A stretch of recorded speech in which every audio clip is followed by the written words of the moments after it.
Il a tout à fait raison. Une interférence perpétuelle, où le cinéma indirect, c'est-à-dire le présent de la narration, renvoie à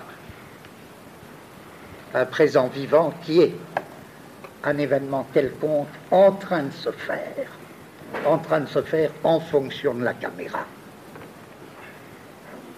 Bon, qu'est-ce que je veux dire?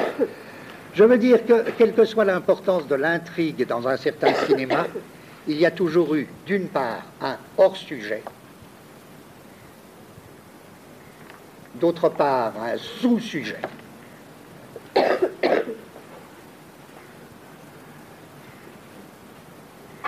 sans quoi il n'y aurait pas de cinéma. Après tout, revenons à cette question, je n'ai pas du tout le temps et donc je supprime cet aspect, j'y fais juste une allusion. Revenons à cette histoire de cinéma direct. Si j'avais cherché à appuyer mes formules précédentes, SAS et ASA, sur une étude plus particulière du documentaire, ça s'organisait tout seul, ça s'organisait même trop bien, c'est pour ça qu'on pouvait y renoncer d'avance. J'avais essayé d'expliquer que le documentaire Flaherty, c'était vraiment la grande forme SAS. Et puis, lorsque se forme l'école documentaire anglaise d'avant-guerre, on voit très bien qu'apparaît là une petite forme ASA, qui est très très intéressante. Ou cette fois, en effet, c'est une forme ASA, puisque cette fois, c'est en filmant ce qui est présenté comme les habitus, les comportements de certaines gens d'une classe sociale, que on va suggérer la situation d'un moment, ou d'une époque, ou d'un lieu. Et le documentaire Grierson est vraiment du type ASA. Ce qui est curieux, c'est l'importance de Flaherty. Là, ça confirme l'extrême mobilité des grands auteurs qui, en même temps, participent aux travaux de ce nouveau documentaire anglais avant la guerre. Mais, pour confirmer tout cet ensemble, je dis, lorsque le cinéma direct s'est réclamé, mais on va voir que c'est une idée extrêmement, extrêmement complexe, c'est pas du tout facile tout ça. Lorsque le cinéma, après la guerre, s'est réclamé donc d'une espèce de cinéma direct, se proposant de saisir l'événement en train de se faire. Je dis là, on en revient exactement où nous en sommes. Qu'est-ce que c'est que cette forme qui n'est plus ni SAS ni ASA? Bon. Là, tout le monde reconnaît, je suppose, que je suis en train de parler d'une espèce de stéréotype de lieu commun sur le cinéma actuel, à savoir la mise en question de l'intrigue. Bon, la mise en question de l'intrigue, la mise en question de l'histoire. Mais il faut bien passer par cette stéréotypie-là pour peut-être chercher à dégager quelque chose qui serait moins un stéréotype. C'est la fameuse, ou ce qu'on a appelé la dédramatisation. La dédramatisation qui signifie très précisément que le récit, mais y a-t-il encore un récit, ne va plus suivre le chemin d'une action préexistante, d'une action prévue, d'une intrigue prévue. Pourtant, il y a bien un scénario, etc., mais dans une intrigue prévue, qu'est-ce que... c'est moins le fait qu'elle soit imaginaire qu'on peut lui reprocher. Ce qu'on peut lui reprocher dans l'idée d'une intrigue, c'est pas le fait qu'elle soit imaginaire, c'est le fait qu'elle soit préexistante. C'est le fait qu'elle soit préexistante à l'opération proprement cinématographique. En effet, comment est-ce qu'on définirait une intrigue au cinéma? Je la définirais par 3 caractères qui... d'une part, une intrigue, c'est un procédé de totalisation. Totalisation d'une situation. D'autre part, une intrigue, c'est un procédé d'orientation vectorielle, orientation des actions, et enchaînement de ces actions d'après l'orientation.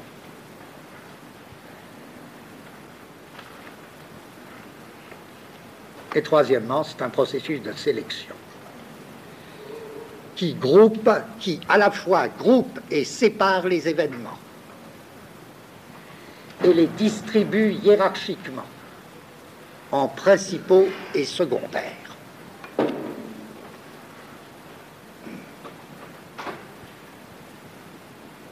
Donc encore une fois, c'est pas le fait que l'intrigue soit de la fiction qui est troublant.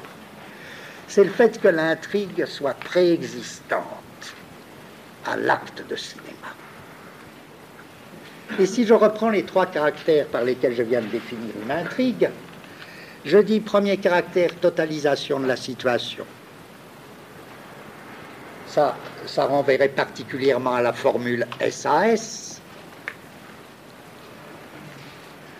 Deuxième caractère, orientation vectorielle des actions. Ça renvoie typiquement à la formule ASA. Et sélection qui groupe et sépare les événements et distribue leur hiérarchie en principaux et secondaires, c'est la communication des 2 formes. La dédramatisation, bon, je reviens à mon thème, ça a bien été une constante, une espèce d'idéal constant du cinéma. Et à cet égard, Jean Mitry, il a toujours un peu la réaction, il en a tant vu, c'est normal chez lui. Oh, tout ça, c'est... ils exagèrent, les petits gars, il dit toujours, les jeunes, ils exagèrent parce que tout ça, c'était déjà fait de mon temps. Très difficile de ne pas avoir ces réactions. Mais quand même, écoutons-le.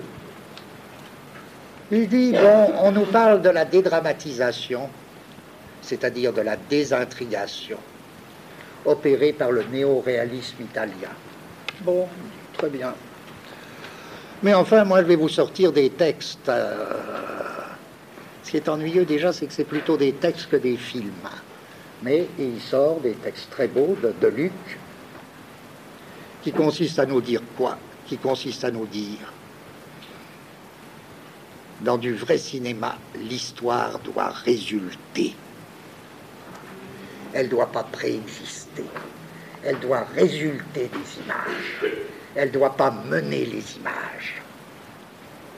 Et de Luc va jusqu'à parler d'une poussière de fête. Et il énonce le projet d'un film qu'il voulait tourner avec Germaine Dulac, La fête espagnole. Et il dit, la fête espagnole, il y aurait bien un scénario, à savoir c'est l'histoire de 2 bonshommes qui se battent pour une femme qui d'ailleurs en aime à un autre. Et c'est donc un récit. Mais il dit, il faudrait arriver à le tourner de telle manière qu'il n'y ait aucun privilège de cette ligne-là. Et que cette ligne-là n'unisse que des événements parmi d'autres. C'est-à-dire que cette ligne-là ne soit qu'une composante de la fête espagnole. Arriver à une poussière de fête. Voyez, réclamer le droit, et du hors-sujet, et du quelque chose en train de se faire, irréductible au scénario.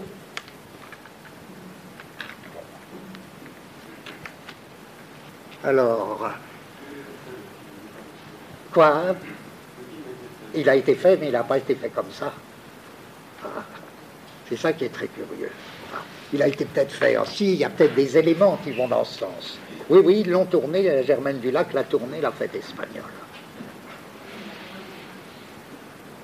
Alors, je reviens à mon thème.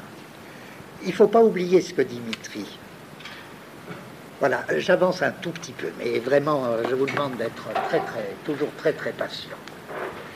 Moi, je me dis, cette histoire de dédramatisation, de rupture avec l'intrigue, d'une nouvelle forme d'image, qui ne soit plus aucun de nos deux pôles de l'image-action telle qu'on les a vus précédemment. C'est quelque chose de très important. Seulement voilà, si on me dit, finalement, ça a été l'obsession de tout cinéma de tout temps, je réponds, oui, d'accord. Mais d'une part, remarque qui va de soi, est-ce que ça a été réellement fait? Et si j'avais que ça à dire, je ne serais pas content de moi.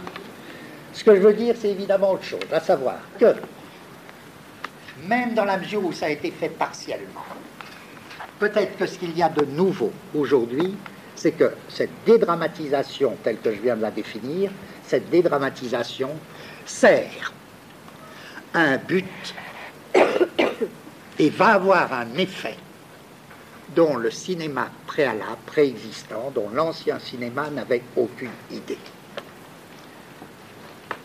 Alors quel est ce but? Sans doute je reviens à mon thème, l'irruption dans un nouveau type d'image, dans un type d'image tout à fait nouveau. Quel type d'image? Patience. Je reprends. Alors, SAS me vaut plus, pourquoi? Parce qu'il y a bien une situation, mais la situation ne se contracte plus dans une action principale.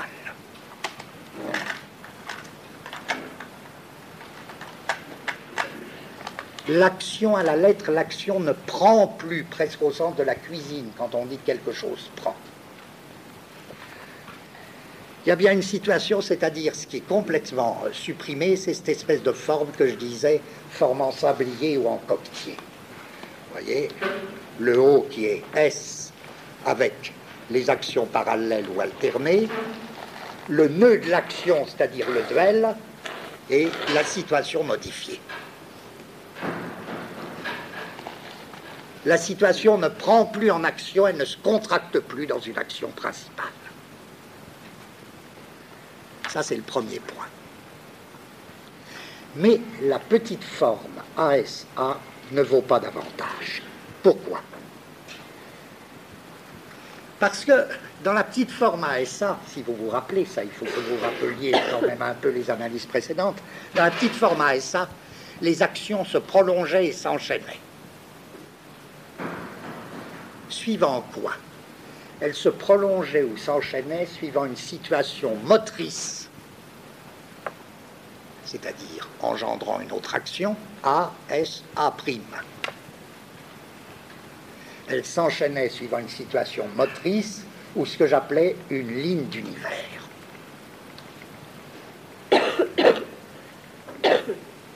Et bien voilà maintenant que dans la dédramatisation, le second caractère, le premier caractère c'était la situation ne prend plus ou ne se contracte plus en action principale. Second caractère c'est les actions ne s'enchaînent plus suivant une situation motrice ou une ligne de force ou une ligne d'univers. Bon, on avance un tout petit peu dans le négatif. Qu'est-ce qui a amené ça? Qu'est-ce qui a amené ça après la guerre? Liquidons, hein, liquidons les points qui ne font pas tellement de problèmes. Toutes sortes de facteurs ont convergé pour qu'après la guerre s'opère cette espèce de mise en question de l'intrigue comme élément préexistant au tournage, au film même. Premier, je l'ai dit très vite.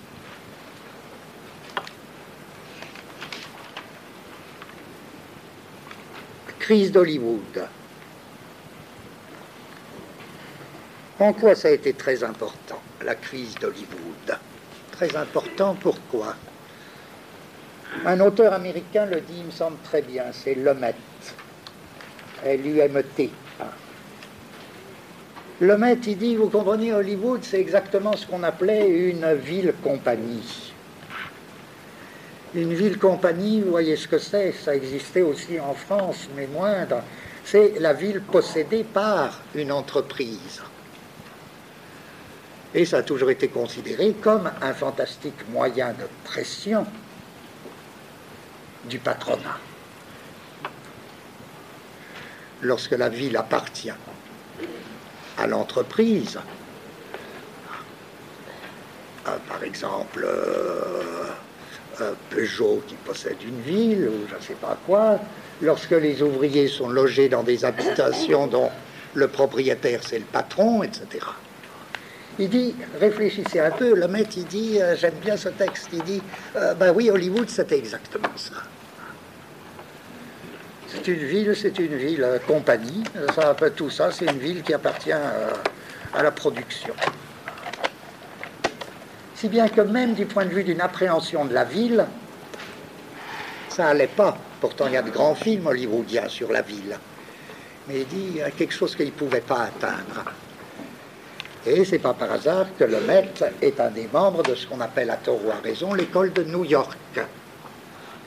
Il dit, ce qui est important pour nous, quand on fait du cinéma à New York, c'est que précisément la ville n'est pas faite pour le cinéma. Et que le cinéma, il peut se faire, que dans une ville pas faite pour le cinéma. Et il dit, Lemaitre, moi je me sens cinéaste, je me sens vraiment autour de cinéma, précisément parce que New York, c'est une ville avec un port qui n'a rien à voir avec le cinéma. C'est une ville où je vais voir des ballets qui n'ont rien à voir avec le cinéma. Voilà tout ce qu'il dit. C'est pas une ville-compagnie.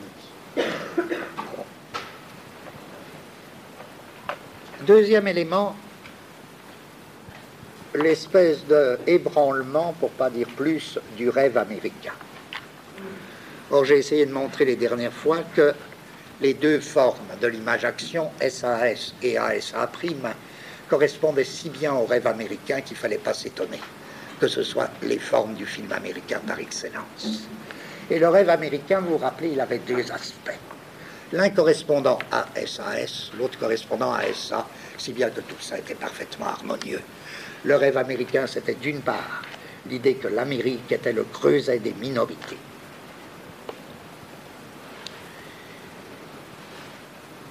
À savoir, le processus vivant par lequel les minorités comme telles constituaient une seule et même nation.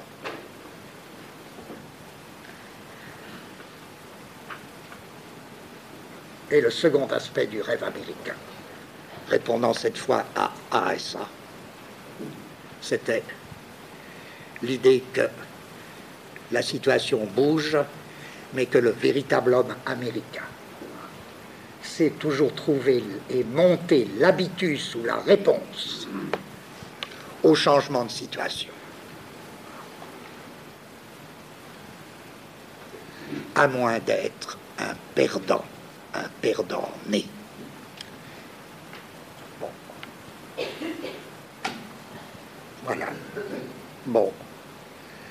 Lorsque les minorités ont pris une conscience très particulière après la guerre,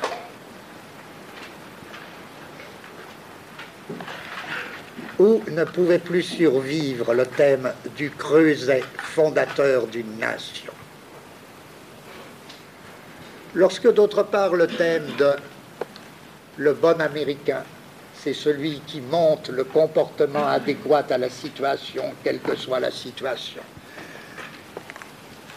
C'est le milliardaire qui perd son milliard et puis qui redevient milliardaire, etc., etc. Tout ça est tombé, évidemment.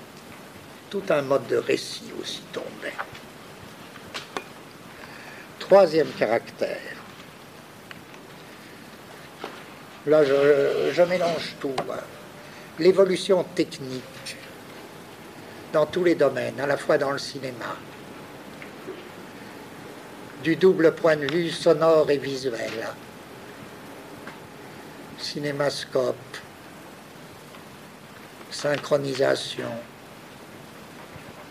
et extérieur au cinéma, la montée des images de toutes sortes. images télé, images, enfin, toute la liste des images, qui a entraîné, aussi bien en négatif qu'en positif, une espèce de crise de l'image.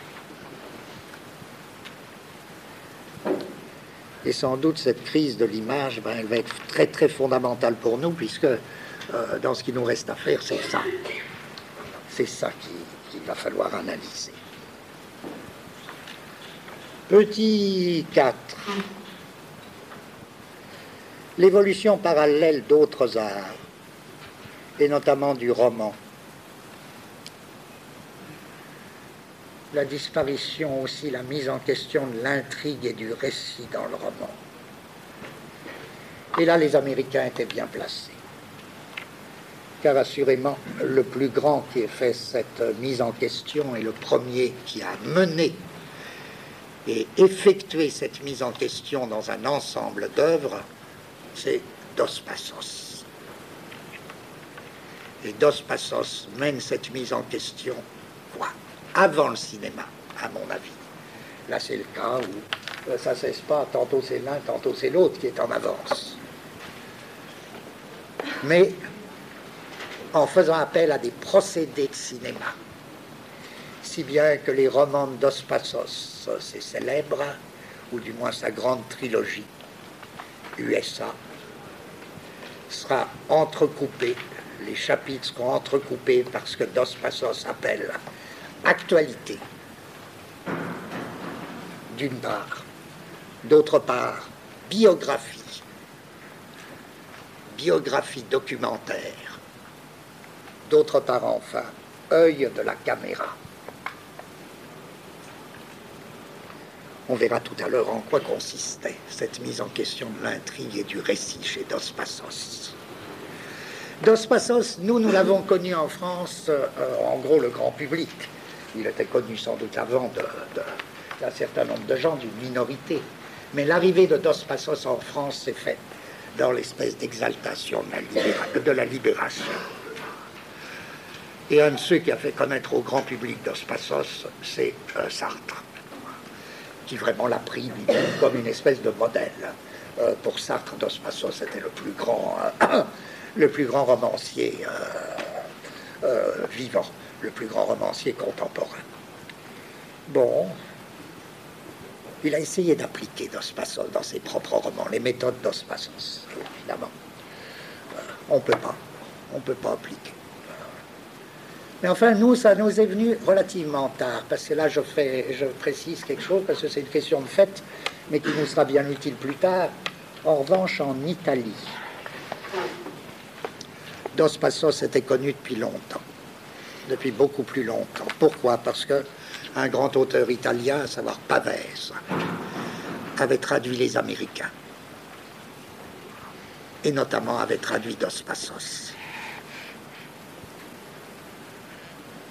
Si bien que lorsque l'on assistera à d'étranges chassés-croisés entre le nouveau cinéma américain et le néo-réalisme italien, il faudra tenir compte d'une certaine, je ne dis pas que ça a été la seule, une certaine influence de Dos Passos sur le cinéma italien. Quitte à ce que le cinéma italien, d'une toute autre manière, exerce à son tour une influence fondamentale sur le cinéma américain moderne. Et après tout, s'il y a un film du néo-réalisme italien qui raconte ça à sa manière indirecte, c'est quoi? C'est Paisa de Rossellini. Car Paisa de Rossellini, c'est quoi? C'est une série de rencontres indépendantes, déjà avec une très forte mise en question de l'intrigue, une série de rencontres indépendantes entre un Américain et un ou une Italienne. Or, là, on y trouvera une nouvelle illustration de ce que je disais à propos de M. le maudit de Langue. Quand on se demande quel est le vrai duel dans un film, quel est le vrai règlement de compte, il faut voir qu'il y a toujours un règlement de compte qui est extérieure au film lui-même, mais très intérieure à l'histoire du cinéma. Et que dans le duel de M. le Maudit, il y a extérieur au film et intérieur au cinéma, le duel de Lang vis-à-vis de l'expressionnisme allemand, c'est-à-dire son adieu à l'expressionnisme. Et dans Paisa de Rossellini, il y a tous ces duels et toutes ces rencontres entre Américains et Italiens, mais plus profondément extérieur au film et intérieur à toute l'histoire du cinéma, il y a la confrontation par laquelle Rossellini pense être en mesure d'apporter un cinéma qui va rompre avec le cinéma américain d'ancienne façon. Même cas pour Tudor, dans les films des années 52, notre rupture avec la grande forme hollywoodienne, c'est-à-dire de la trilogie Via le soleil, Originality, Rebelle, c'est exactement le même cas. Sa rupture avec les studios, il rentre dans une période de confrontation, il abandonne tout ce qu'il a fait pendant 30 ans, il fait tourner. La forme qui est présentée avant pendant 30 ans. Ouais. Oui, il y aurait ça tout le temps, je crois, chez... Donc, vous voyez, bon, ce que je dis, c'est donc toutes sortes d'éléments, et puis j'en oublie, et puis il y a eu la guerre, mais ça, je ne veux pas en parler. En quoi la guerre? Je ne veux pas en parler maintenant. Alors... essayons de dire, en quoi consiste, alors je précise. Vous voyez que la situation se complique, puisque j'ai déjà fait plusieurs fois allusion au néoréalisme italien. Bon, mais je fais une parenthèse là-dessus. Et en effet, c'est eux qui, avant tout, ont lancé le thème de dédramatisation ou suppression ou mise en question de l'intrigue. D'accord, c'est eux, mais on le met de côté. On le met de côté pour le moment.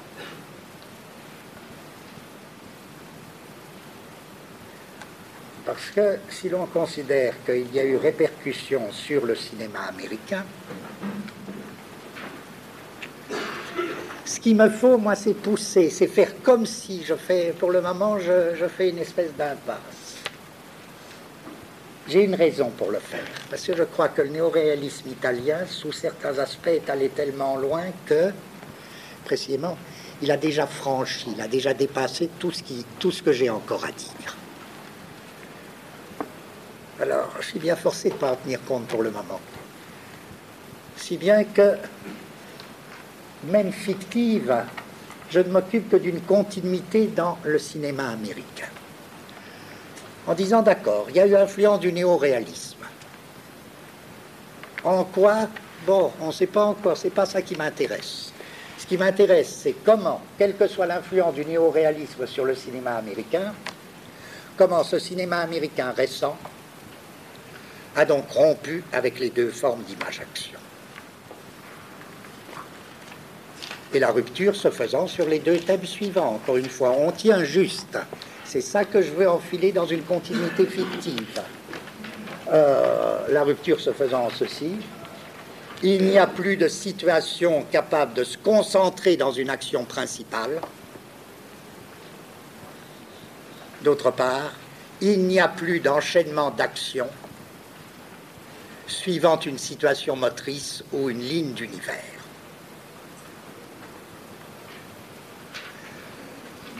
Donc, et là, je m'occupe que du cinéma américain. Premier aspect.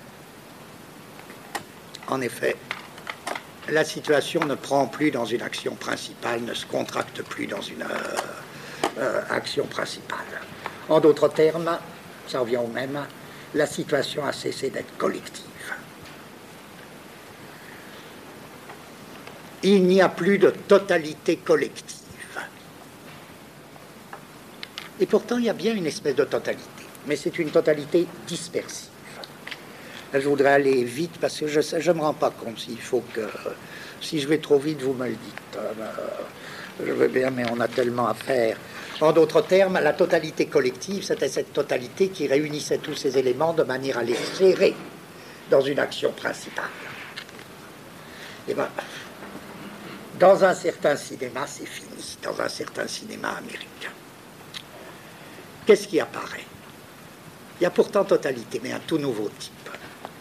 Il y a encore un récit, mais un tout nouveau type. Un récit qu'il faut appeler non plus collectif, mais dispersif. Il y a bien une narration, si on y tient, mais alors est-ce que c'est encore une narration? C'est une narration dispersive. Il y a bien une totalité, c'est une totalité dispersive. Bon, et après tout, cette idée d'une totalité dispersive, c'était l'idée fondamentale déjà de Dos Passos.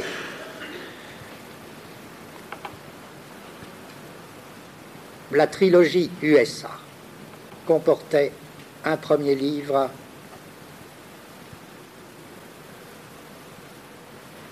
le 42e parallèle. Le sujet, c'était une latitude.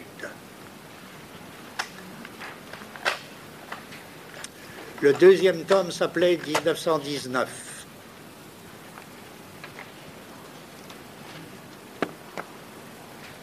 C'était un moment. Le troisième s'appelait La grosse galette, The Big Money.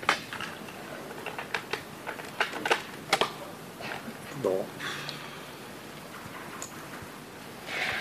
Et c'était fait de quoi, ces romans, ce récit? En quoi c'était un récit dispersif, une totalité dispersive? C'est que, voilà, il n'y avait plus de personnage principal et il n'y avait plus de personnage secondaire. Parmi les réussites de Dos Passos, ça me paraît quelque chose de très, très... On a eu en France un équivalent, une tentative équivalente, ça a été Jules Romain, Les hommes de bonne volonté. À mon avis, ça n'a pas marché. Ça, enfin, je ne sais pas, mais enfin, peu importe. Bien, il y avait une école en France de poètes et de romanciers, à peu près contemporains de Dos Passos. Ils s'appelaient les unanimistes. Une école très très intéressante. Ils ont fait des manifestes, tout ça très intéressant. Il faudrait comparer Dos Passos et les unanimistes. Mais enfin, on n'a pas le temps. Donc, qu'est-ce qui se passe? C'est des personnages multiples. Plein de personnages. Mais qui viennent en arrière-plan et puis s'effacent. Ils tiennent un chapitre, ils seront personnage principal, puis ils vont glisser à l'état de personnage secondaire dans le chapitre suivant.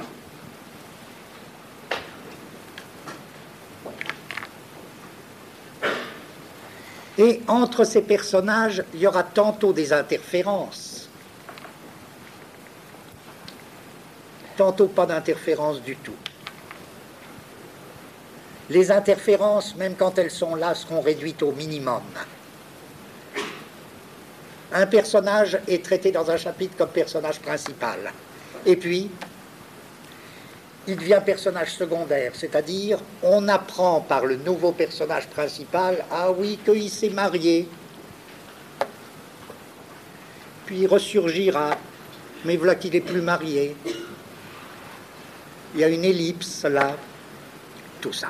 Bon, c'est le premier caractère très très simple de la technique Dos Passos. Je dis, dans le cinéma, il a fallu attendre un certain temps, parce que qui c'est le plus pur, je ne peux pas dire disciple, puisque il n'applique pas Dos Passos. Qui est-ce qui retrouve dans le cinéma américain actuel? Qui est-ce qui a retrouvé les techniques de Dos Passos au niveau du cinéma? Et on a fait une réalité cinématographique, c'est Altman. Altman, c'est ça. C'est ça.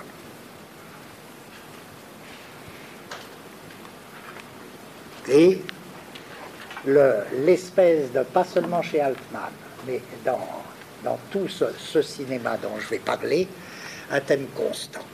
Je veux dire aussi bien chez Lemaitre que chez Cassavetes. Et chez Altman, très fort, vous avez le thème « Il n'y a plus de personnages principaux ni de secondaires ». En d'autres termes, vous n'introduirez pas dans le récit une hiérarchie quelconque. Un personnage principal est provisoirement principal.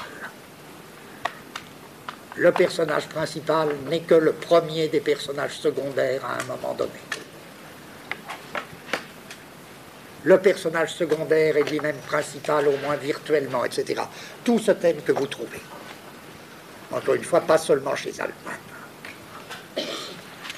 C'est très important quant à une négation, c'est très simple, si vous voulez, c'est très simple, mais les techniques, elles sont simples.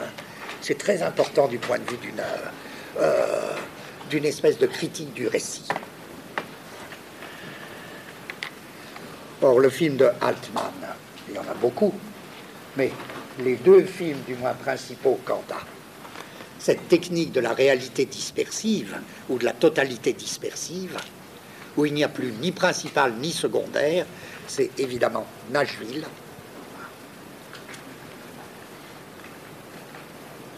avec comme sujet une ville, et pas n'importe quelle ville, mais la ville d'une certaine musique. On verra pourquoi, que c'est très très important ça. Et l'autre, plus restreint, un autre grand film de Altman, Un mariage, où Altman détaille avec beaucoup de contentement l'existence de 48 personnages, tout en disant, vous n'avez aucune raison de considérer celui-ci comme principal par rapport à celui-là qui serait secondaire.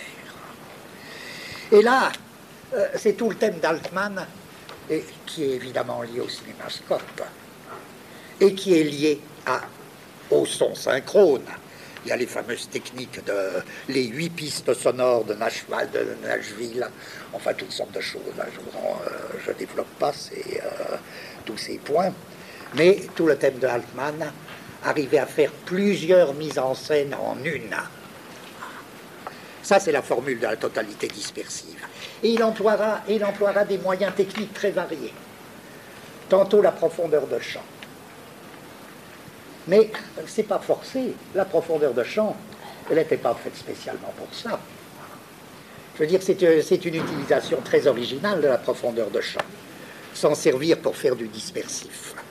Au contraire, il y a des auteurs qui se servent de la profondeur de champ pour faire de la contraction et pour avoir des effets de contraction maximale. Et tantôt, c'est pas la profondeur de champ. Par exemple, Nashville, c'est beaucoup plus de l'aplat, de l'étalement.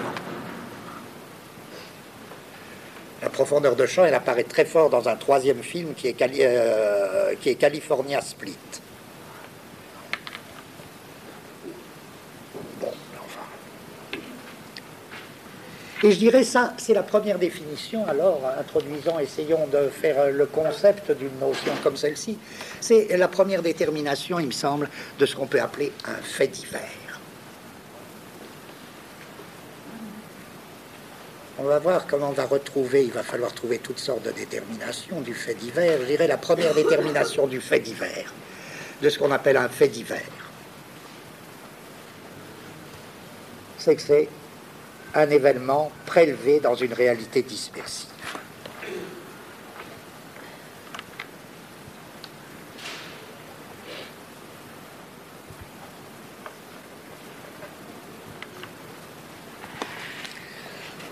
Or, la ville comme réalité dispersive, je crois vraiment que ça impliquait la sortie d'Hollywood. Remarquez que ça implique, tout ça, sentez déjà comment tous les thèmes s'enchaînent, ça implique aussi une toute autre appréhension des minorités. Les quartiers suivant les minorités, les quartiers de minorité, là il ne s'agit plus du tout d'un creuset d'où sort la nation, d'où sort la nation nouvelle manière américaine, c'est plus du tout ça. C'est un vrai, c'est vraiment le récit patchwork. Bon, voilà le premier point, il me semble. Là, je cite Altman parce que c'est celui qui me paraît être allé le plus loin, mais c'est pas le seul. Dans cette espèce de nouveau récit dispersif Donc à la limite, on doit se dire, mais encore une fois, est-ce que c'est encore un récit? Est-ce qu'il y a encore une action? Ou bien est-ce que cette pulvérisation de l'action, cette poussière de fait, pour reprendre l'expression de Luc, ça nous amène à quoi? Je dis toujours, pour le moment, on n'arrive à le définir que négativement. Et c'est curieux, parce que vous voyez mon soupçon, c'est que peut-être les Américains n'ont pas pu s'en sortir, ou du moins pas pu s'en sortir encore. Que s'il y a ce qui est l'envers positif de ces démarches, de cet éclatement du récit, etc., il est pour nous encore à trouver. Bon, je dis deuxième caractère. Donc, vous chercherez en vain une structure SAS, puisqu'en effet, il n'y a plus d'action principale. À la lettre, la situation ne prend plus dans une action principale. Deuxième caractère de cinéma. Tandis que la ville, dans l'ancien cinéma, il y a la ville, je dis bien dans le cinéma de Wood, elle est très fondamentale. Mais elle est vraiment totalité collective. Si vous prenez la foule de Vidor, et la fin de la foule, l'espèce d'éclat de rire, le grand éclat de rire, dans lequel tout se fond, là, vous avez l'appréhension de la foule comme totalité collective. Dans un autre film de Vidor, d'ailleurs, il y a une scène où la même expression d'étonnement est sur le visage d'un Américain moyen, le visage d'un Noir, le visage d'un Chinois. C'est vraiment là l'idée de la ville creusée. Peut-être. Dans ce cas, c'est un grand précurseur. Le deuxième caractère, c'est cette fois-ci, on reprend nos caractères, la mise en cause directe de ASA. À savoir, non seulement il y a réalité dispersive, mais les actions ne s'enchaînent plus suivant une ligne de force, suivant une ligne d'univers.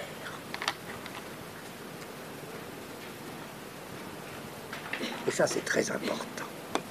Si bien que les événements sont comme flottants. Liés par quoi? Liés au hasard. Gardons pour le moment le mot hasard. Là encore, c'est purement du négatif en apparence. Et ça va nous donner quoi? Je disais tout à l'heure, réalité dispersive ou totalité dispersive. Là, ce second niveau, c'est un peu autre chose, mais vous sentez à quel point c'est lié. Et on passera du premier caractère au second, là dont je parle maintenant, comme tout seul, comme tout naturellement. Ce sera quoi? Je dirais cette fois-ci, ça n'est plus la formule réalité dispersive, c'est la formule la balade. La balade. La balade, c'est une image mouvement, c'est pas qu'une image mouvement, tiens. Je retrouve quelque chose que je venais de suggérer tout à l'heure. La balade, ça a deux sens. La balade, c'est bien se balader, oui, d'accord. Mais c'est aussi le poème de danse. La petite chanson. La ritournelle dansée. Bon. Gardons ça, on va voir ce qui se passe. Pour le moment, je prends balade, oui, c'est la balade. Ça veut dire succession d'événements qui ne sont plus enchaînés suivant une ligne ou une fibre d'univers, suivant une situation motrice, mais qui semblent enchaînés au hasard de la balade. Et qu'est-ce que c'est ça? Pas tout de suite, si ça ne te fait rien. C'est pressé, à moins. Pas tout de suite, sinon. Qu'est-ce que c'est ça?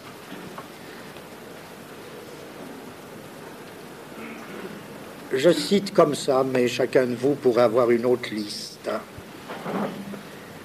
Bien entendu, bien plus je précise, les événements sont enchaînés comme au hasard, Ça veut dire quoi?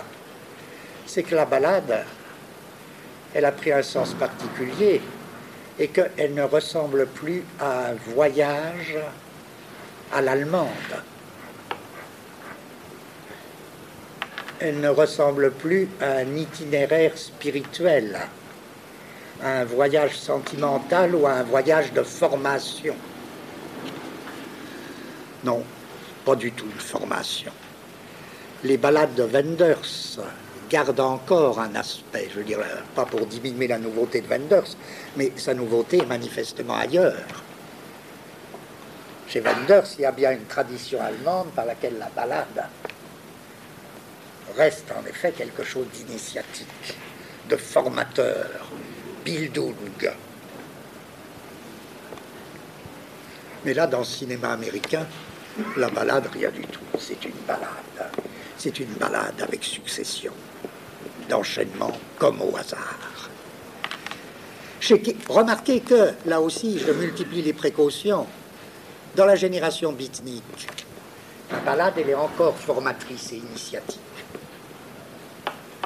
Kerouac, et Dieu sait, là il faudrait pouvoir parler de ça, mais il y a trop de choses. L'importance de Kerouac dans le cinéma. Kerouac était un improvisateur fantastique. Aussi bien au niveau du cinéma direct que chaque fois qu'il apparaissait sur un écran. C'est prodigieux. Mais chez lui, le thème de la ballade reste inséparable d'une espèce de voyage formateur, de voyage initiatique. Je parle donc d'une génération après beatnik. Fondamentale, la balade dans la ville, la balade urbaine, où là alors l'aspect non formateur est infiniment souligné. Et ça implique un espace qui est l'espace de la balade, et que vous pouvez trouver très réalisé de manière très différente. Et je cite, là, heureusement, je cite un film que j'ai pas vu parce que je crois qu'il n'a pas été distribué en France, dont je parle sur fiche, mais il me passionne. C'est un film de Lumet. Lumet, École de New York. Un film de Lumet, et en effet, Lumet est célèbre. Pourquoi? Pas seulement pour ses rapports avec le théâtre et avec l'acteur studio, mais pour sa rupture avec l'acteur studio. Et pour un certain cinéma urbain. Et les espaces urbains de Lumet, c'est quoi? C'est des poutrelles, des entrepôts, un drôle d'espace, presque un espace quelconque, comme on disait là. Mais dans un des premiers Lumet, qui s'appelle Bye Bye Braverman, et qui donc, que je n'ai pas vu, l'affiche dit, l'affiche que j'ai lue, dit que c'est 4 intellectuels juifs qui traversent New York pour aller enterrer un copain. Et ça doit vous dire quelque chose, parce que on trouverait ce type de scénario, bon. Et puis, ils traversent les quartiers. Et il se passe des choses. Bon. Il se passe des choses. J'en ai pas fini avec ce court résumé, j'en ai pas fini avec Bye Bye Braverman, parce qu'il y a une scène qui me semble extraordinaire. Donc, quel soulagement de pouvoir parler d'un film sans l'avoir vu. C'est une très belle scène dont je ne pourrais parler que tout à l'heure. Donc, Bye Bye Braverman, exemple typique. Deuxième exemple, vous y pensez tous, Taxi Driver de Scorsese.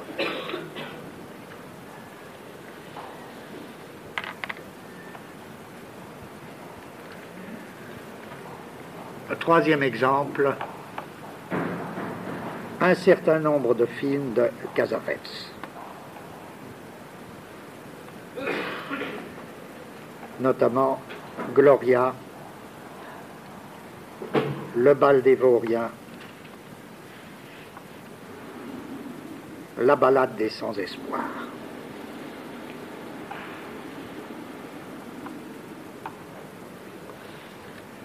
Quatrième exemple, beaucoup de films de Woody Allen.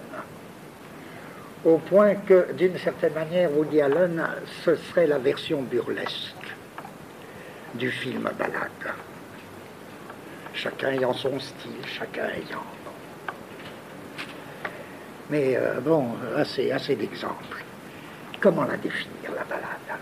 Qu'est-ce que ça veut dire? Des événements qui s'enchaînent comme au hasard. C'est quand même trop vague, là. On reste dans le vague aujourd'hui. C'est que, d'accord, mais on va pas trop dans le vague. C'est pas possible, tout ça. Qu'est-ce que ça veut dire? Eh bien, voilà ce que ça veut dire. Il arrive plein de choses à ces gens en balade.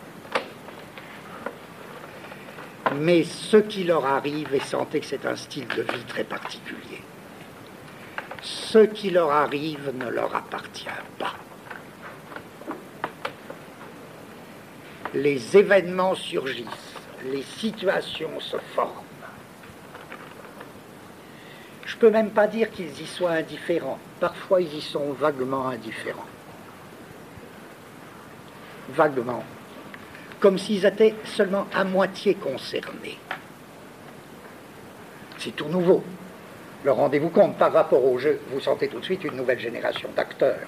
S'il s'agit de trouver les acteurs capables de jouer les événements en tant qu'ils n'appartiennent pas à celui à qui ils arrivent, il vous faut d'autres techniques que l'acteur studio. Et pourtant, ça peut découler de l'acteur studio. Enfin, l'agitation de l'acteur studio, le type qui n'arrête pas, qui n'arrête pas d'intérioriser la situation, c'est-à-dire de faire sien l'événement. Ça ne va plus marcher. Un autre style d'acteur va naître. Le type qui, à la lettre, l'événement se pose sur lui, ne lui appartient pas vraiment. Même si c'est sa mort. Et on ne peut pas dire qu'il soit indifférent. Il agira, il réagira. En ce sens, il reste un bon Américain. Parfois, il réagira avec une extrême violence. Et en même temps, ça ne le concerne qu'à moitié.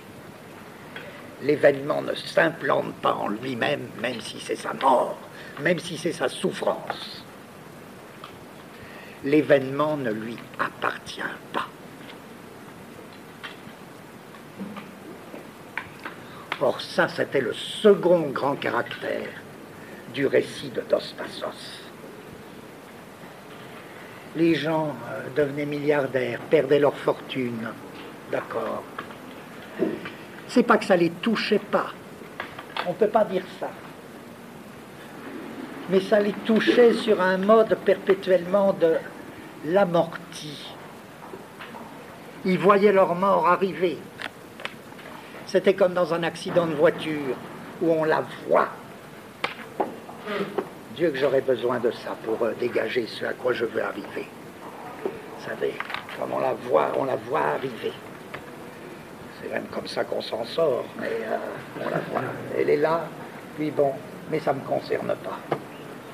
Dans tous les accidents de voiture, vous savez, il y a ce moment où le temps s'étire, on le voit, on est calme, c'est après qu'on tremblote. Hein. On est tout calme, on voit. Bon, c'est tout, ça ne m'appartient pas. Je sais que cet événement va me coûter la vie, ça ne m'appartient pas. Cet événement me donne la fortune, oh oui, d'accord, ça ne m'appartient pas. Qu'est-ce que c'est que cette manière, alors pour parler concret? Revenons à Altman. California Split. S'il y avait un thème principal, ce serait le jeu et les joueurs. Il n'y a pas d'événement principal. Vous allez d'autant mieux comprendre pourquoi. Les joueurs gagnent, perdent, ils agissent, ils sont qu'à moitié concernés.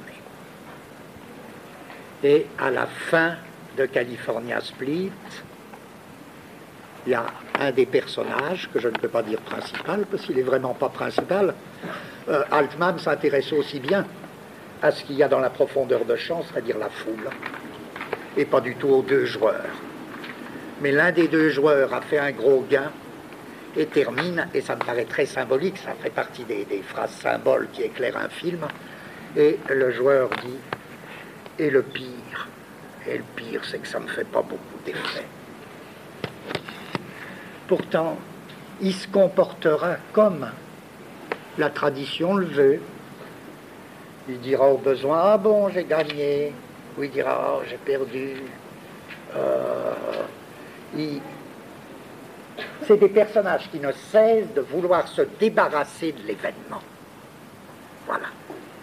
L'événement ne leur appartient jamais. L'événement se pose sur eux, les choisit un moment, et puis c'est un événement suivant qui va les choisir à son tour. Alors ils vont perdre leur fortune. Et chez Dos Passos, c'est absolument comme ça. C'est absolument comme ça. C'est cette impression que l'événement n'arrive qu'étonnamment amorti. Alors, je dis ça, c'est très très important pour le cinéma. Aussi bien du point de vue de la création, de la mise en scène, que du point de vue du jeu des acteurs. C'est une nouvelle race d'acteurs, c'est un nouveau type de mise en scène. Je prends le cas Cassavetes, parce que c'est là presque... Ou bien le cas Taxi Driver, Scorsese. Vous pouvez l'appliquer à ce chauffeur de taxi qui fait sa balade de taxi. Il voit la ville perpétuellement à hauteur d'homme. C'est plus cette fois-ci les gratte-ciel et les contre-plongées. C'est la ville horizontale, c'est la ville couchée, c'est pas la ville debout. C'est la ville dispersive, c'est la succession des quartiers, c'est pas la ville collective. Et en même temps, tout ce qu'il voit, presque à travers son rétroviseur, des événements, tant que ça ne se passe pas dans son taxi, comme dit un chauffeur, et les chauffeurs de taxi sont très comme ça, vous pouvez faire tout ce que vous voulez en dehors de mon taxi. Voilà. Bon. Mon taxi, ça c'est chez moi, mais tout ce qu'il voit sur les trottoirs, des événements qui ne lui appartiennent pas. Et quand lui agit, parce qu'en même temps ça tourne dans sa tête, tous ces événements qui ne lui appartiennent pas, c'est des actions qui lui appartiennent à peine. Il fait le simulacre, tuer quelqu'un, jusqu'au moment où il va vraiment passer à la tuerie. Il fait la grande tuerie. Elle ne lui appartient pas plus. La veille, il voulait se suicider. Son suicide ne lui appartient pas plus que ses assassinats. Et à la suite de sa tuerie, il va devenir héros national. Héros national quoi? Pendant 2 jours. Oui, on va parler de lui 3 jours, 2 jours, civilisation, comme on dit, civilisation de l'image. Et puis il aura comme souvenir ces machins. L'événement ne lui a jamais appartenu. Et c'est d'une autre manière, avec son style à lui, que chez Cassavetes, ça apparaît aussi, ça, ce type du film balade, à savoir l'événement qui n'appartient pas à celui à qui il arrive. Pardon, il faut que j'aille au secrétariat. Vous partez pas, hein, vous partez pas parce que j'en ai pas pour longtemps. Oh, écoutez, c'est terrible ça.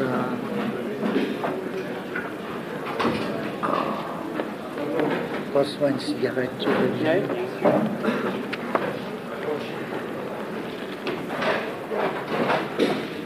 Je voudrais une clochette. Non, monsieur, on peut l'emmener la prochaine fois.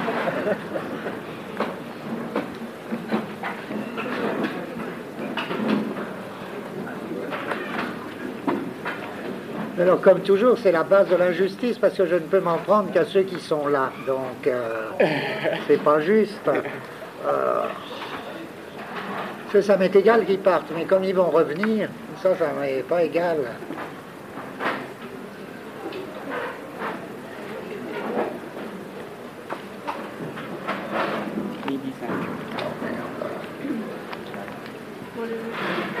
Tu monteras par là, comme ça ils peuvent rentrer. Oh, ça les fait pas bouger, ils prennent un petit café. À moins que tu commences à... Bon, alors,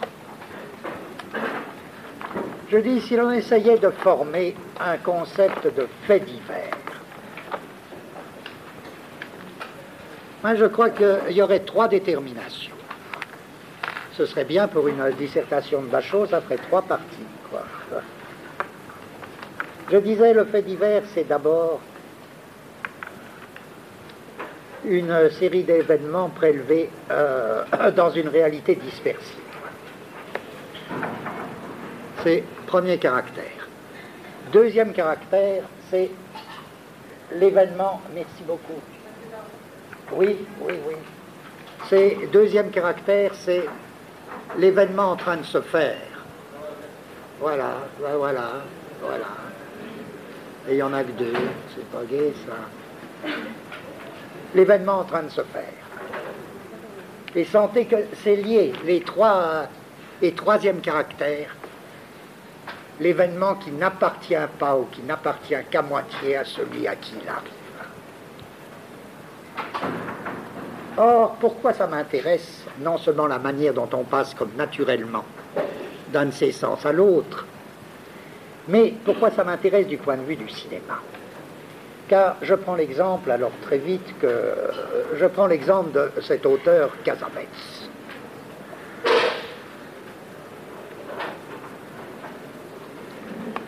Bon, il y a bien toute une partie de son œuvre. Lui aussi, c'est acteur studio et puis rupture avec l'acteur studio.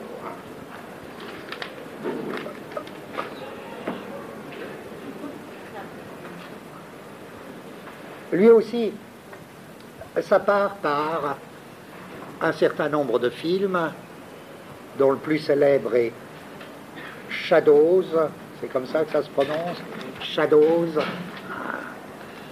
qui est particulièrement célèbre, et qui prétend être quoi? Du cinéma direct? Non, pas exactement, plus complexe que ça. Mais le cinéma direct, c'est tellement complexe. Donc on peut dire tendre vers une sorte de cinéma direct.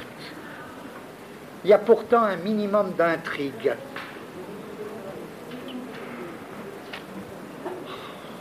Il me tue.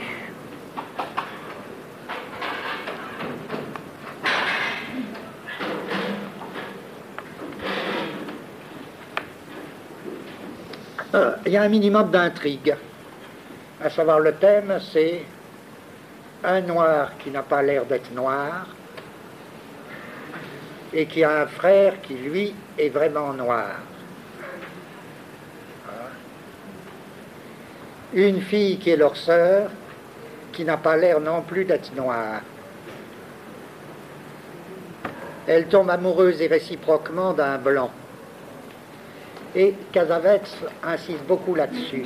Ce qui est important, c'est que ça se passe à New York. Parce qu'à New York, c'est la ville où les barrières raciales sont le moins explicites.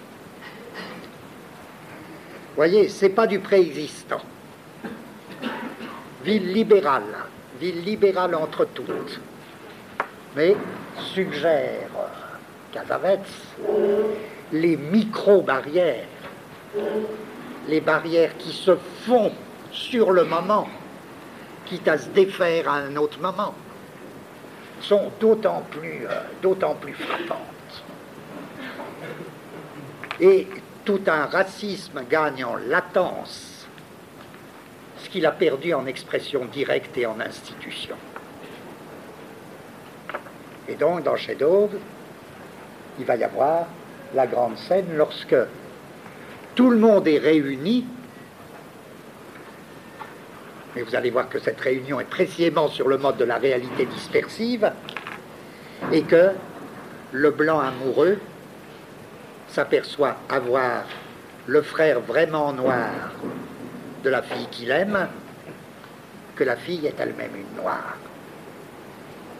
Alors va jouer là tout un truc où Cassavetes, qui a pris pourtant des acteurs professionnels, dit, suivant sa technique à lui, qu'il laisse aux acteurs le maximum d'improvisation à partir de ce cas-là.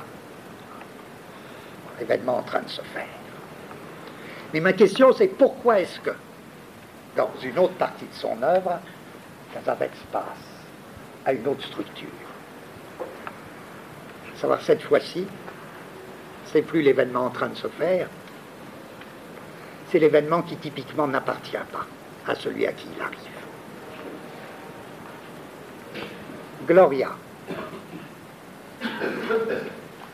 Gloria, le scénario est exemplaire. La mafia liquide toute une famille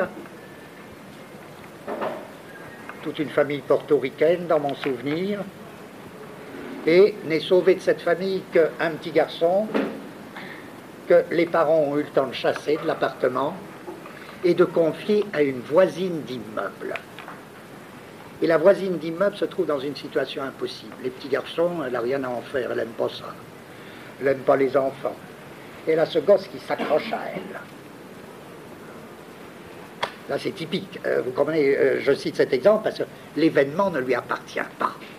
Elle est dans une situation qui ne lui appartient pas. Ça n'appartient pas non plus au gosse.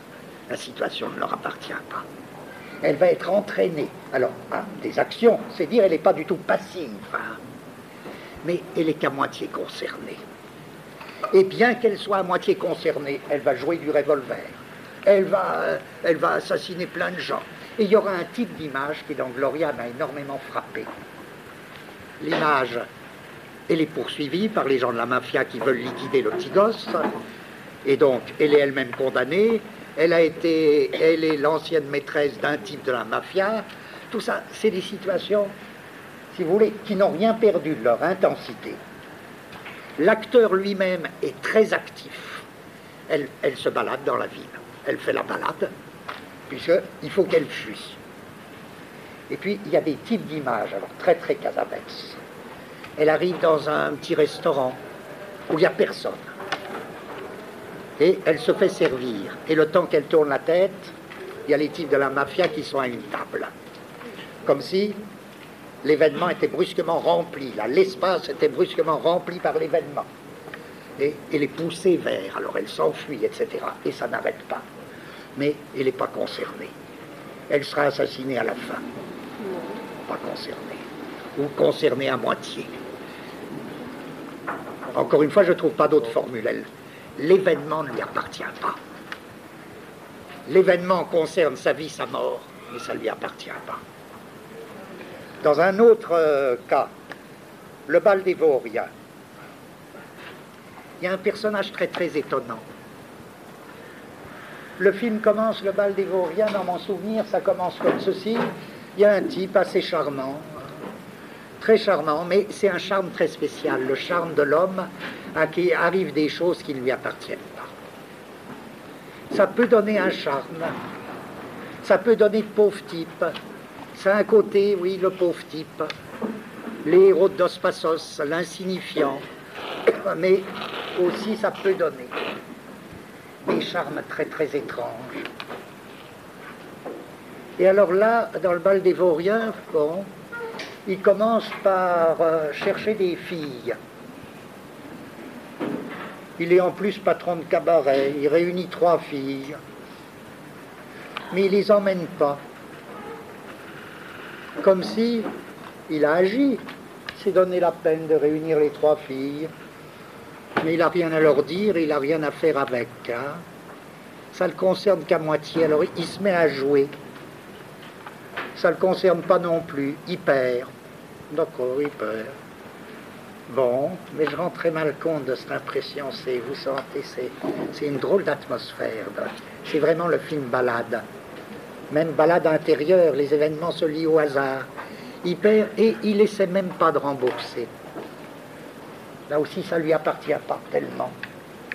Du coup, alors, la mafia, à nouveau, lui dit, bon, ben, tu vas tuer quelqu'un pour nous. Bon. Il va tuer un pauvre Chinois. Et tout le film continue comme ça. Très curieux, c'est ce type de personnage. Qu'est-ce qui se passe là-dedans, je dis. Alors, je fais mes parallèles parce que ça m'avancera pour... vous sentez, on chemine quand même vers des résultats que je voudrais beaucoup plus positifs. Mais je ne suis pas sûr, encore une fois, que le cinéma américain actuel nous le donne. Il faudra changer d'atmosphère pour dégager les résultats positifs de tout ça. Je dis quand même, en France, à mon avis, il y a un type qui a réussi ça. Avec de tout autres moyens, qui a réussi, qui a un peu aussi se taire. de l'événement qui n'appartient pas à celui à qui il arrive, et qui en a tiré un cinéma en effet de très très grand charme, avec un type d'acteur particulier, c'est Truffaut.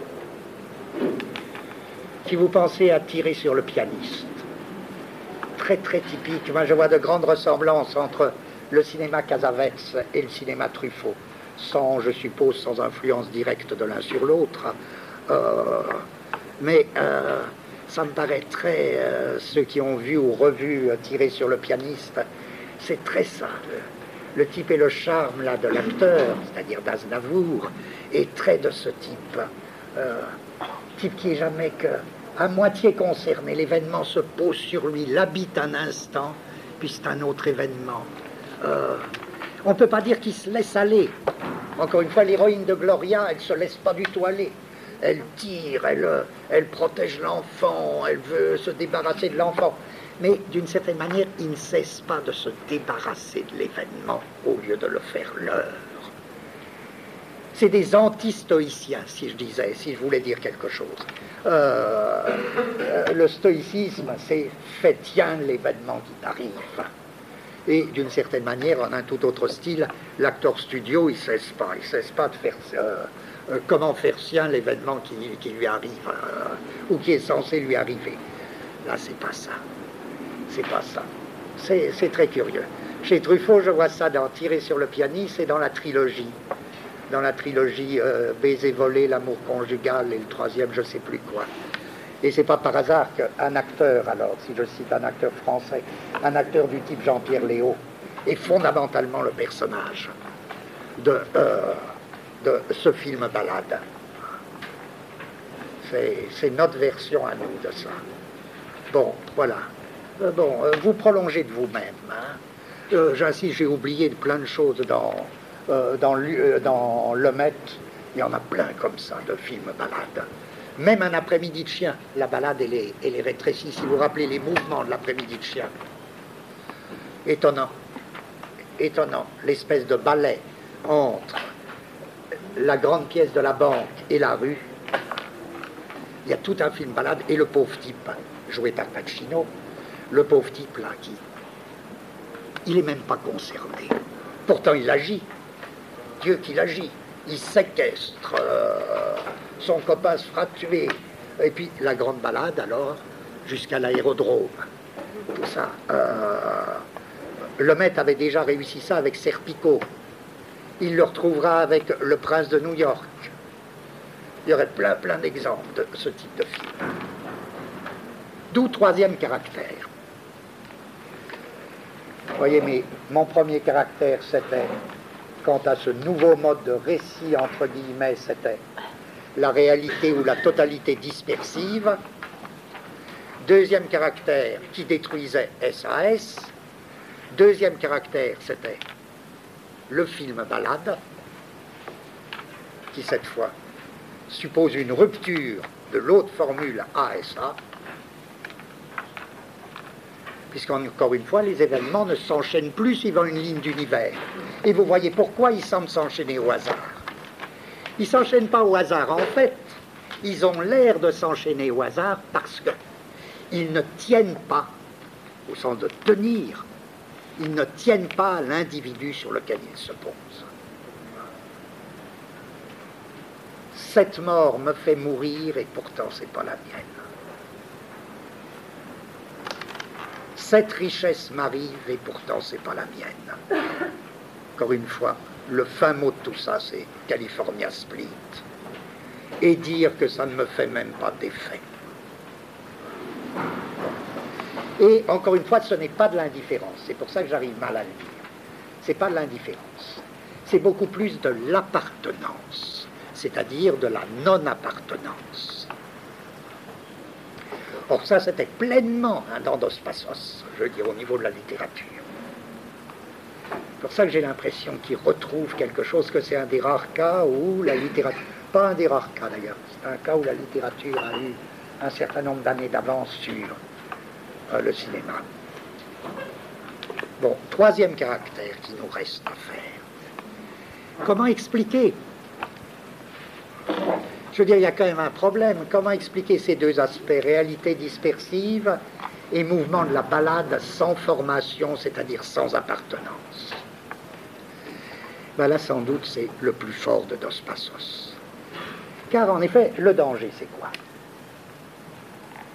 Le danger de la réalité dispersive ou du film balade, on traverse une ville avec le patchwork des quartiers, c'est quoi? C'est une espèce de dispersion qui fait que simplement on baptisera roman au singulier plusieurs romans ou plusieurs nouvelles.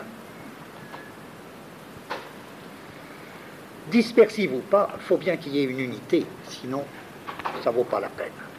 Il faut bien qu'il y ait une unité de la dispersion. Si bien c'est comme si je faisais un recueil de nouvelles. Or, la trilogie de Dos Passos n'a rien à voir avec un recueil de nouvelles. C'est un roman. Et c'est une nouvelle forme d'unité d'un roman. Je dis donc, où est l'unité? Tant du point de vue de la réalité dispersive que du point de vue de la balade sans appartenance, que du point de vue du rapport entre les deux.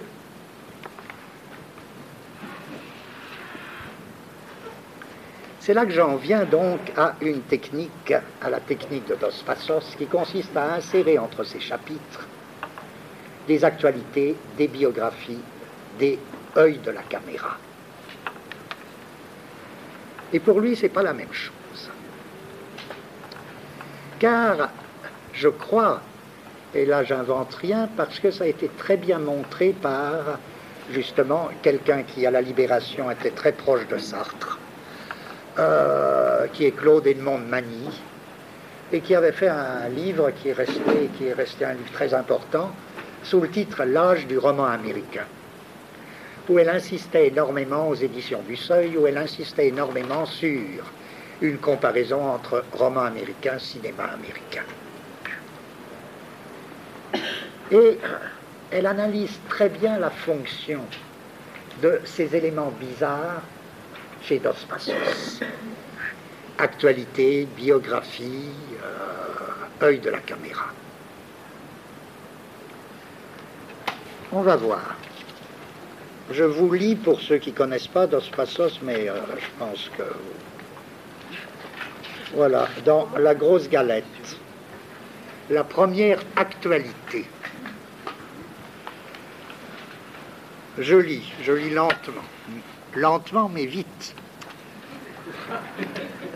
Yankee Doodle. Yankee Doodle, cette mélodie. Le colonel House arrive d'Europe. C'est apparemment un homme très malade. Yankee Doodle, cette mélodie. Pour conquérir l'espace et voir de la distance. Mais le temps n'est-il pas venu, il faudrait chaque fois changer de voir, mais le temps n'est-il pas venu pour les propriétaires de journaux de se joindre à un mouvement d'intérêt général pour apaiser les esprits inquiets, en leur donnant certes toutes les nouvelles, mais sans insister sur les désastres en vue. Situation inchangée tandis que s'élargit la lutte. Ils ont permis au cartel gouvernemental de l'acier de fouler aux pieds les droits démocratiques qu'ils avaient si souvent affirmé être l'héritage sacré des habitants de ce pays. Yankee Doodle, cette mélodie, Yankee Doodle, cette mélodie, je me lève et je crie « Hurrah !» Les seuls survivants de l'équipage du schooner Onato sont emprisonnés à leur arrivée à Philadelphie. Le président qui va mieux travaille dans sa chambre de malade. USA, j'arrive. Et je dis, il serait question de bâillonner la presse, que nul pays n'est plus admirable. Charles Schwab, retour d'Europe, a déjeuné à la Maison-Blanche. Il a déclaré que le pays était prospère, mais qu'il pourrait l'être plus. Malheureusement, trop de commissions d'enquête se mêlent de ce qui ne les regarde pas. Que mon pays, de la Californie à l'île de Manhattan. Voilà une actualité Dos Passos. Qu'est-ce que ça veut dire, ça? Et que l'actualité, ce qu'il appellera actualité, c'est d'abord entre deux chapitres. Entre deux chapitres qui traitent de personnages. Vous vous rappelez, il n'y a plus de personnage, voilà, les deux acquis pour le moment, il n'y a plus de personnage principal et de personnage secondaire d'une part, d'autre part, les événements qui surviennent n'appartiennent pas, ou n'appartiennent qu'à moitié à ceux à qui ils arrivent. Là-dessus, entre chapitres, actualité c'est quoi? C'est une espèce de pot-pourri de fragments d'articles de journaux, de chansons en cours à l'époque, de chansons à la mode, de petites annonces, de faire-part. Voilà l'actualité. Les biographies romancées ou pas romancées, les biographies qui également s'insèrent entre les chapitres, c'est par exemple une biographie de Ford qui surgit tout d'un coup. Bon, une biographie d'homme ayant eu de l'importance à l'époque, ou une biographie d'un acteur, d'une actrice. L'œil de la caméra, c'est plus complexe. Elle s'insère aussi, et c'est quoi? C'est généralement une espèce de monologue intérieur qui n'est pas tenu par le personnage secondaire ou principal dont il est question, mais qui est tenu par un anonyme dans une foule supposée. Par exemple, un personnage est sur le quai de la gare et attend le train. On sait qu'il attend un tel, autre personnage, chez Dos Passos. L'œil de la caméra, ce sera le monologue intérieur de quelqu'un qui est sur le quai de la gare aussi, mais qui ne connaît absolument pas le personnage. Les personnages en question, et qui dévide son monologue intérieur. Voyez. Bon. Voilà 3 procédés. La biographie, l'œil de la caméra, l'actualité.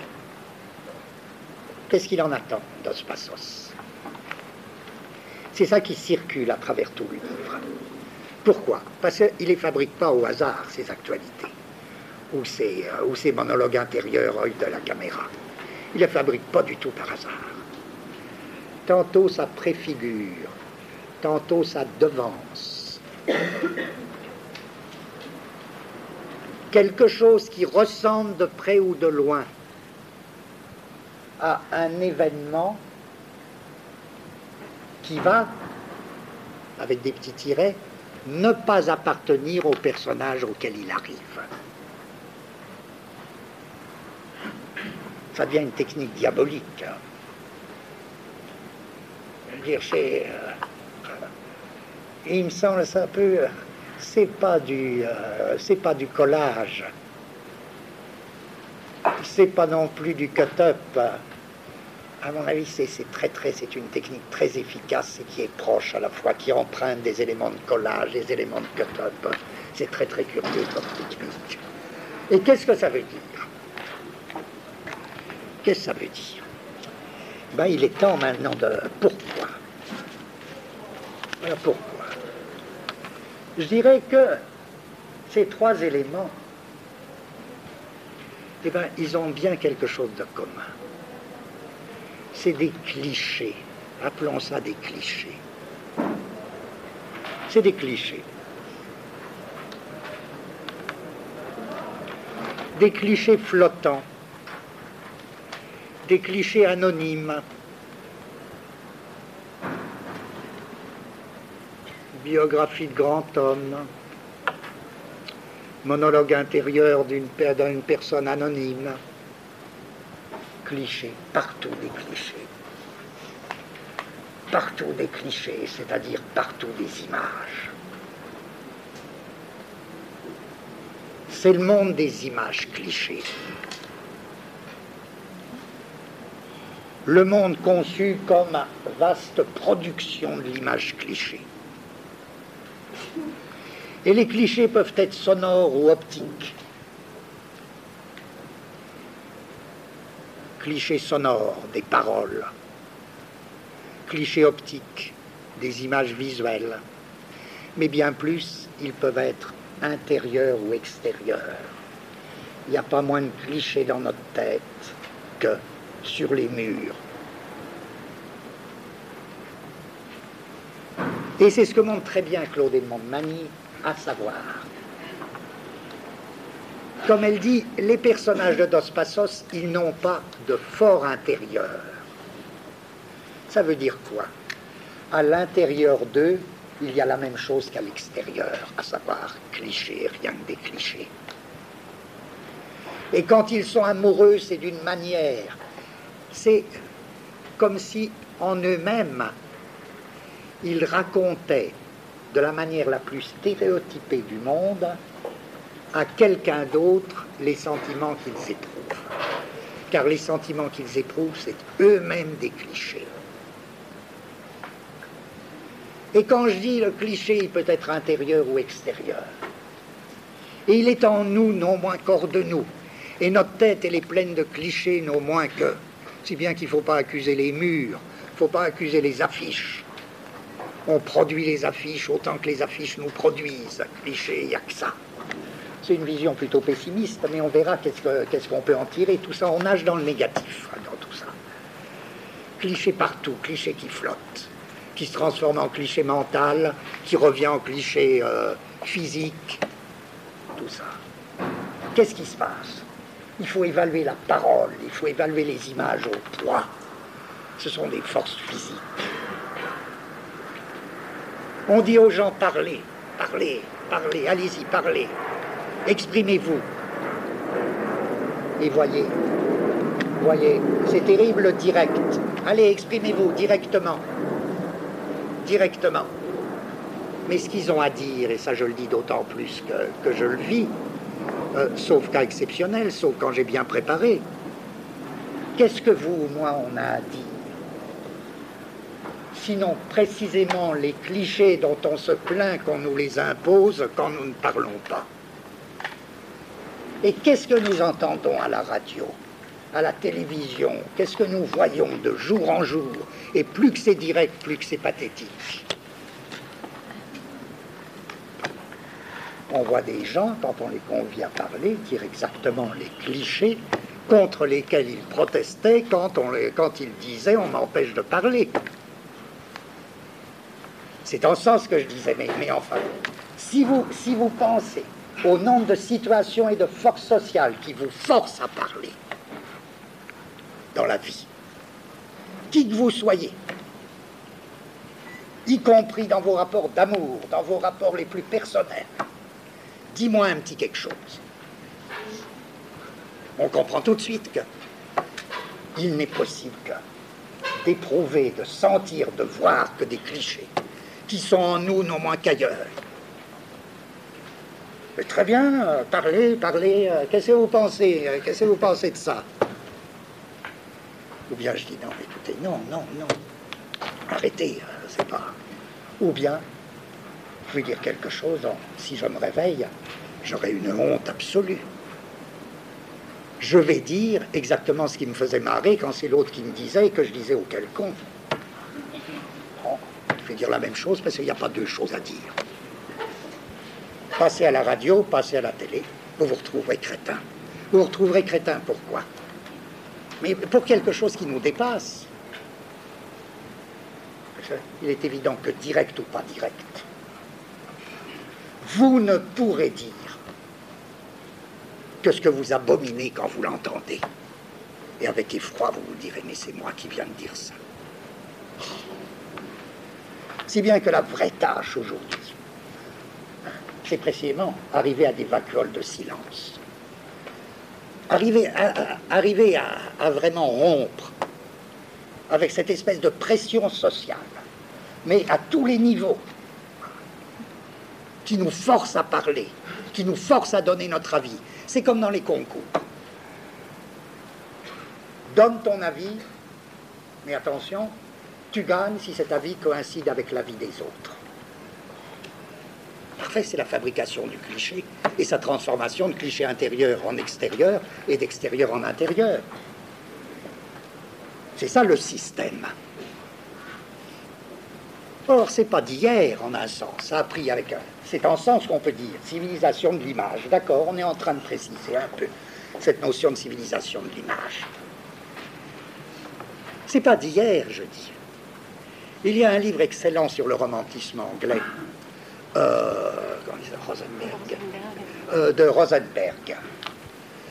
Il commande Blake. Et déjà dans le romantisme anglais, et dans le romantisme allemand aussi, il y aura ça, il y a cette espèce de découverte du cliché, le monde des clichés. Et dénoncer le monde du cliché, et essayer d'en sortir. Comment? C'est ça notre tâche positive. Les Américains, je ne suis pas sûr que ce soit leur affaire exactement. Finalement, pour des raisons... mais on verra la tentative d'en sortir qui va faire précisément un nouveau cinéma.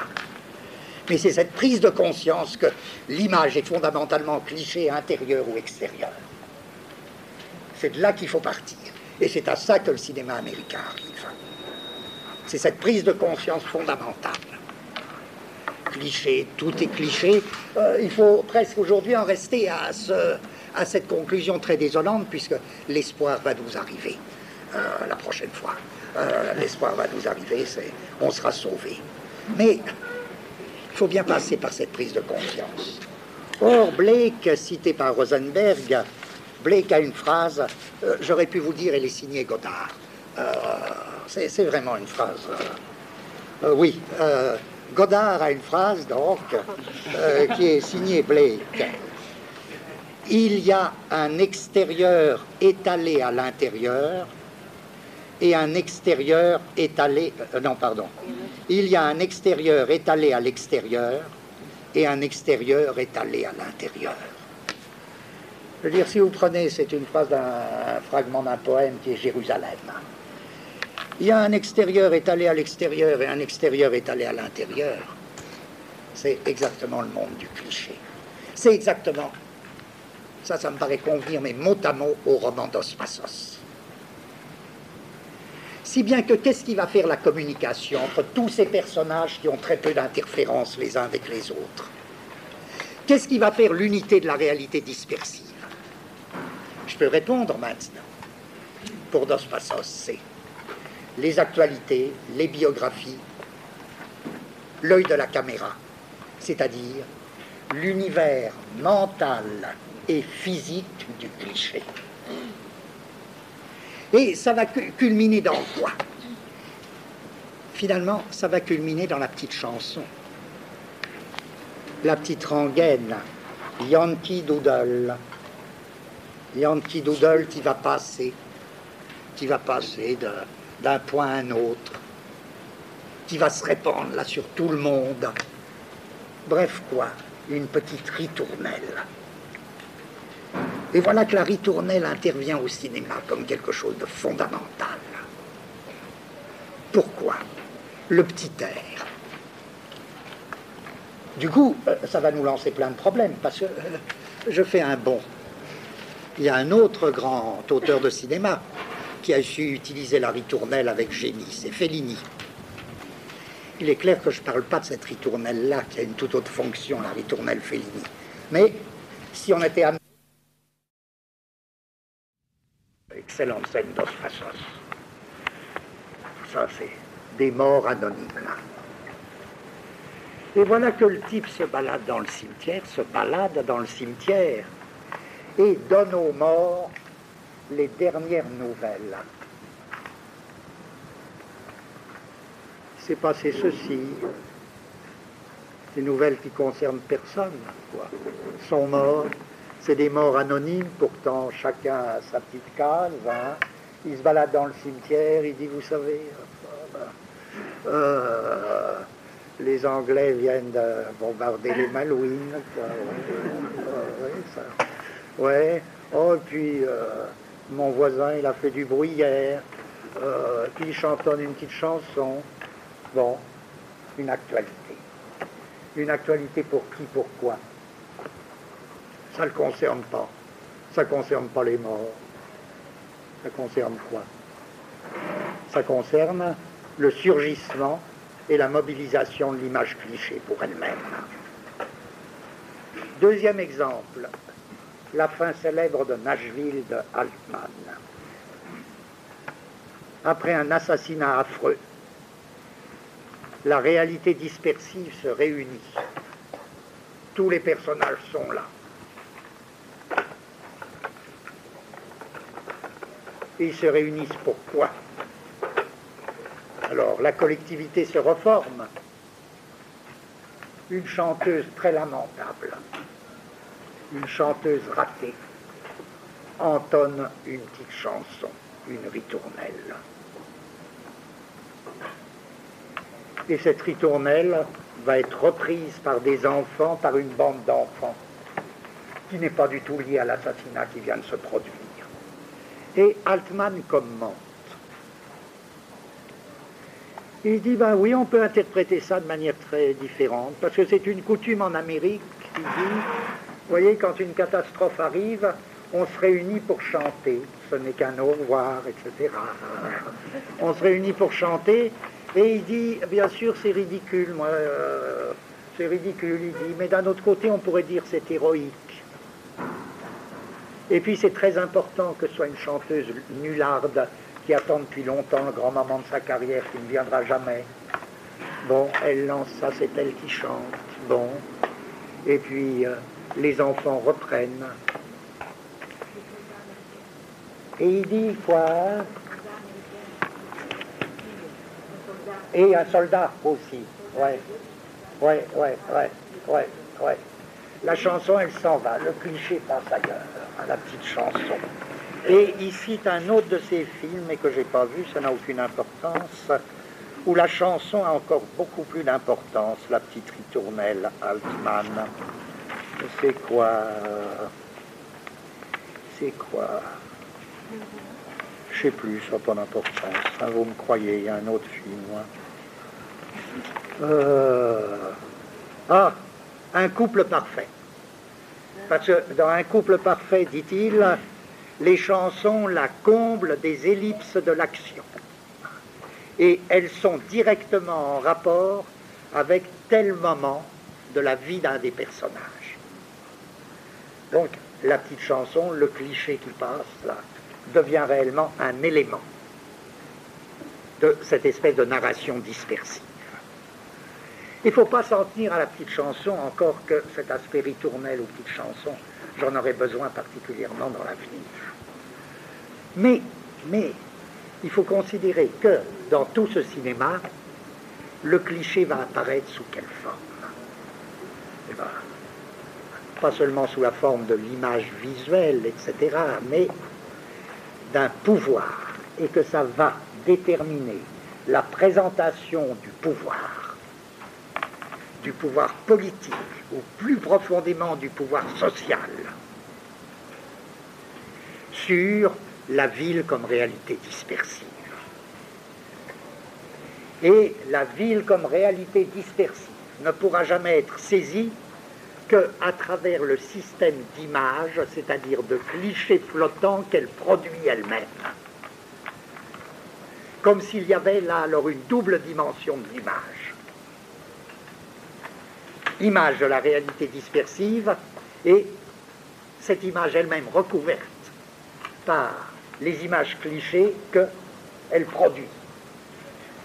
Ça se voit nettement chez Lemaitre. Ou quoi? Où tout est quadrillé par système d'écoute téléphonique, système de la télé dans le fameux network, système de bande magnétique dans Serpico et surtout dans Le Prince de New York. Voyez, le cliché, c'est pas seulement l'affiche sur le mur, c'est pas seulement l'idée toute faite dans ma tête, c'est aussi tout le système de contrôle qui va définir précisément et qui va mettre en mouvement tout cet ensemble. Si bien que mes trois dimensions ont, il me semble, une cohérence dans ce nouveau mode de récit, mais pour le moment, une cohérence uniquement négative. Je reprends réalité dispersive, balade sans appartenance. Troisièmement, cliché mouvant, mobile. Cliché flottant.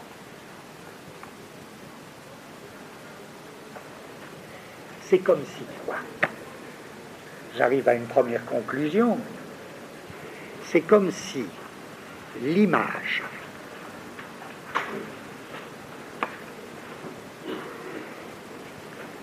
C'est comme si l'image-action était à la lettre poussée à un point tel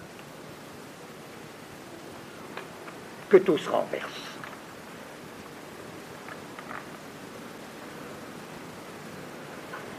La question, ce n'est plus comme on en est depuis le début de notre analyse. La question commence à ne plus être. Il y a des images perceptions, il y a des images actions, il y a des images affections. La question tend à devenir: nous ne percevons que des images. Nous ne sentons que des images. Nous n'agissons, nous ne mouvons que des images.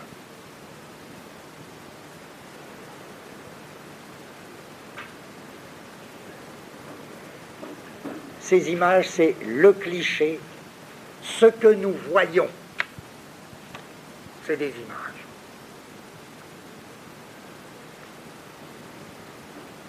Ce que nous éprouvons, c'est des images.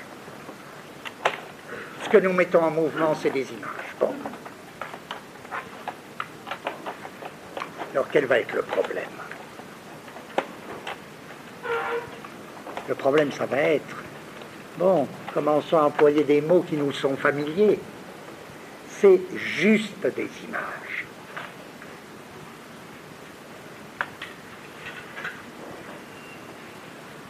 C'est juste des images.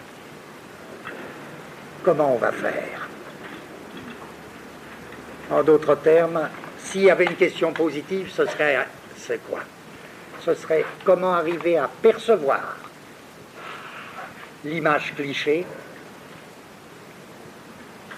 de telle manière que ce ne soit plus un cliché. Comment arriver à sentir affectivement l'image cliché de telle manière que ce ne soit plus un cliché. En d'autres termes, est-ce qu'on peut extraire de l'image cliché quelque chose qui ne soit plus un cliché et peut-être plus une image, ou en tout cas plus une image mouvement.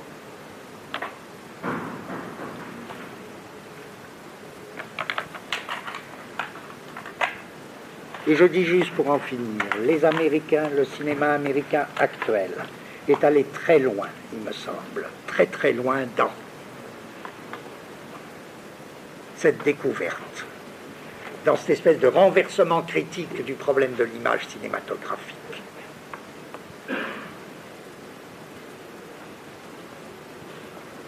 Mais pour des raisons là qu'il faudrait analyser, il me semble qu'ils en restent à une espèce de constat du monde des images. La tâche créatrice, ce qui n'est pas rien, je veux dire, ce qui fait un cinéma extrêmement beau, extrêmement profond. Hein. J'ai presque envie de dire, oui, mais la direction positive, provisoire, il y aura d'autres directions positives. La direction positive provisoire que l'on peut saisir, très bizarrement, on ne peut la saisir alors que si l'on saute dans une autre lignée et qu'on va refaire comme s'il fallait à nouveau partir pas à zéro, mais reprendre le chemin que nous avions tout à l'heure court-circuité, à savoir, qu'est-ce qui se passait dans le néo-réalisme? Qu'est-ce qui se passera? Qu'est-ce qui s'est passé dans la nouvelle vague française? Est-ce qu'ils sont arrivés à la même découverte que le cinéma américain et à la même limite de cette découverte? Certains, oui. D'autres, est-ce que d'autres ont fait une espèce d'échappée ou sont en train de faire une espèce d'échappée? Vers quoi? Vers une direction positive, puisqu'aujourd'hui, on est resté. Si loin qu'on ait essayé d'aller, on est resté dans des déterminations malgré tout négatives. Donc, il faut reprendre l'histoire du néo-réalisme en se demandant si quelque chose n'a pas échappé. Dans les définitions classiques, puisqu'il y a une littérature abondante du néo-réalisme, et voir s'il n'y a pas aussi quelque chose dans la nouvelle vague qui est très particulier, et qui enfin nous ferait sortir non seulement de l'image cliché, mais de l'image mouvement, puisque l'image mouvement a fini par nous précipiter dans l'image cliché. Là donc, on est pour la première fois à une espèce de grande division de notre sujet. On sent les possibilités de enfin sortir de l'image mouvement, c'est sa faute, puisqu'elle nous a amené à cette espèce d'universalité du cliché flottant. Tant pis pour elle, il y en a d'autres. Alors, je le disais depuis le début, il y a d'autres images. C'est elle qu'il va falloir sentir. Voilà.